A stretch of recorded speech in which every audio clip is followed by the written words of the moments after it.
When the bottom fell out of the silver mining industry in 1893, Aspenites made modest attempts to invigorate the economy by attracting tourists to the valley. However, it was not until almost 40 years later, at a time when skiing as a recreational sport was beginning to take hold in the United States, that Aspen found its true calling. The earliest tourism promotions for Aspen appealed to one's sense of adventure and the ruggedness of the Rocky Mountains, boasting of hunting, fishing, and seclusion. But using the imagery of the Alps was considered by some to be important to the success of an American ski resort, in effect subtly suggesting that the U.S. slopes could rival Europe's. To quote humorist Robert Benchley in 1936, quote, "Aspen, Colorado is a place where you can indulge in winter sports without having to get a passport, wrestle with the Atlantic, stop in Paris at the expense of your health, and come all the way back again. You can have just as good a time falling down there as you can on any of the European slopes," unquote. In the 1940s, the 10th Mountain Division, an elite mountaineering division of the United States Army, was stationed at Camp Hale near Leadville.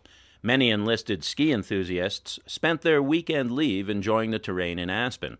After the war, veterans returned to the area, among them Friedel Pfeiffer, a talented and well-known Austrian skier. Pfeiffer had run the Tyrolean-influenced ski school at Sun Valley prior to the war.